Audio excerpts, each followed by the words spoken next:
Alright, so in the earlier video, we studied about the effects of a specific tax, and we learned that because the demand and supply curve, as you can see, were almost similarly elastic, so the degree of elasticity was all the more similar.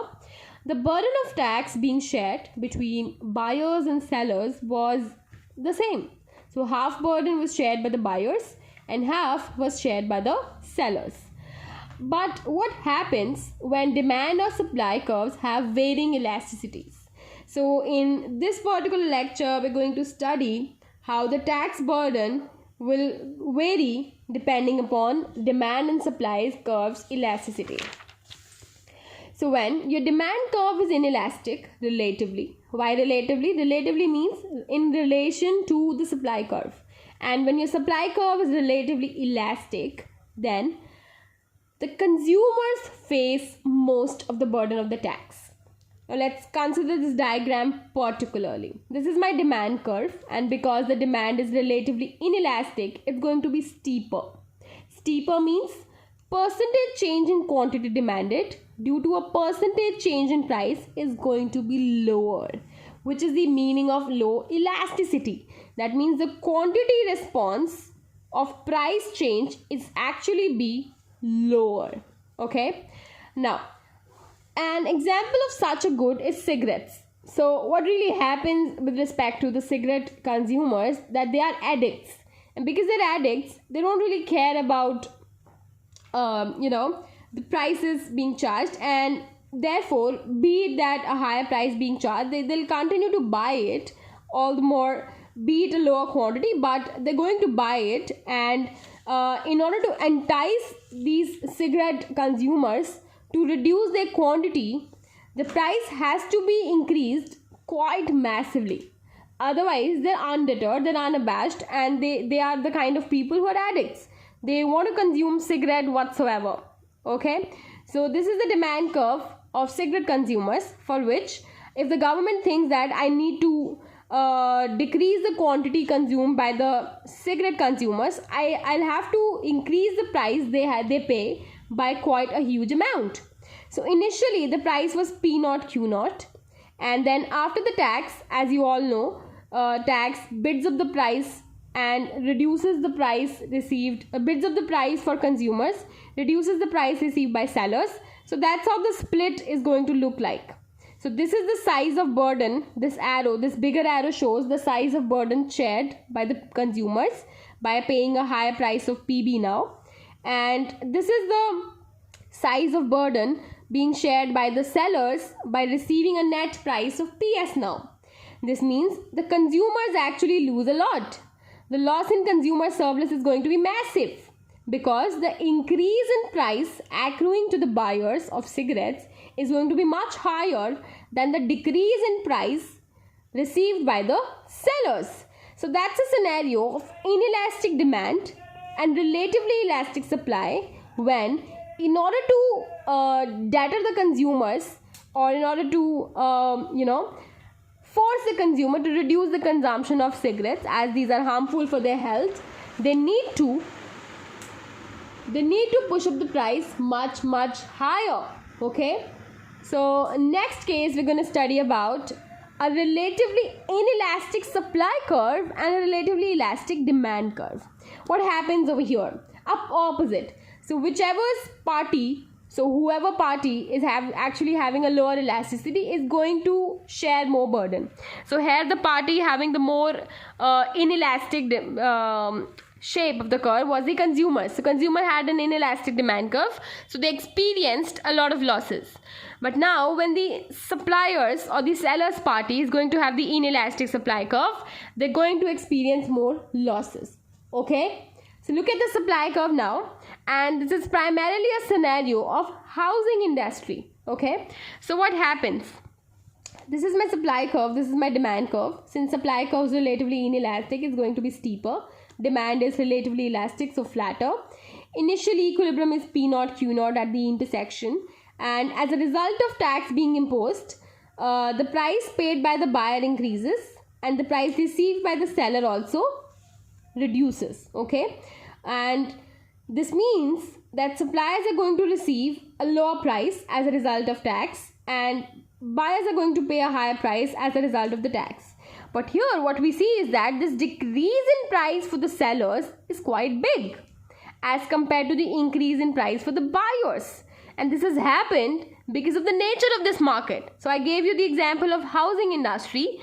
What happens if suddenly many people start demanding more houses? A supplier or the construction firms cannot really build houses overnight. They require time. So there are supply constraints, there are capacity constraints, there are planning constraints to the housing industry, which is why they cannot increase quantity at such a short notice. So this is primarily a short-run scenario, this particular diagram, where the sellers will have to face the wrath of this tax and they'll have to experience a lot of loss because of the tax being imposed on the housing industry.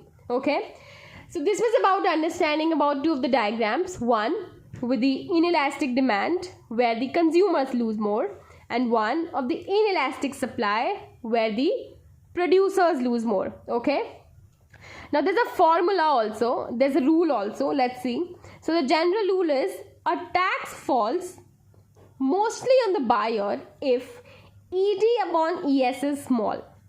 ED upon ES is small means ED is small. ED is small means demand is inelastic. If demand is relatively inelastic as compared to the supply, that is this scenario, consumers lose the most. And that's written over here that a tax falls mostly on the buyer if ED upon ES is small and mostly on the seller if ED upon ES is large. ED upon ES being large would mean that demand is relatively elastic. However, the supply is relatively inelastic. So this fraction is going to go up when ES reduces and ED increases. So whenever this happens, that is this scenario, the suppliers are going to lose more, or the sellers. Okay, and then we have this pass-through formula. There's a pass-through formula for consumers and a pass-through formula for sellers. So this is a pass-through fraction ES upon ES minus ED, which tells the percentage of tax borne by the buyers. Similarly, there's a formula for sellers minus ED upon ES minus ED, which tells percentage of the tax borne by the sellers. Let's try to evaluate this formula. So since this tells us percentage of tax being borne by the buyers, let's see what happens in two scenarios of ED. Okay. First case, when ED is 0. ED being 0 means the demand is perfectly inelastic. So this fraction reduces to ES upon ES, that is 1. That means consumers bear most of the brunt or the burden of a tax. Okay. Now next scenario could be ED being infinite. So I'm considering two extremes. First extreme was when ED is 0. Second extreme is when ED is infinity. That is, demand is perfectly elastic. So as ED tends to infinity, what's going to happen? Numerator upon denominator, when denominator is very large, becomes, whole fraction becomes a 0. That means the consumers are not going to face any burden at all. That means as elasticity of demand reduces, consumer burden of the tax increases. As elasticity of demand increases, consumer burden of the tax reduces. Okay. So that was the pass-through fraction for consumers. Now let's try to understand the pass-through fraction for sellers. Minus ED upon ES minus ED. Again, two scenarios. Relatively inelastic supply. So extreme case is that supply is perfectly inelastic. ES is 0. That would mean minus ED upon 0 minus ED. That is minus ED upon minus ED. That means 1. So this burden is equal to 1. That means sellers are going to face all of the burden because of a tax. But what happens in this scenario when ES tends to infinity? That means as supply curve becomes perfectly elastic, the burden will again reduce to 0 because this will become something upon a very large number infinity and the fraction will reduce to 0. So clearly we have two different rules to pass through formula, one for the sellers and one for the buyers. easy way to learn is, for the buyers, when you learn, so in both the cases, the denominator is just the same, ES minus ED.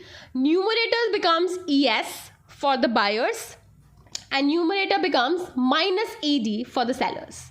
Okay, so that was about understanding how elasticity of demand and supply curves has a role in determining the share of burden of tax being borne by either buyers or sellers. In the next video, we're going to study about the effect of a subsidy, which is nothing but a negative tax. Thank you.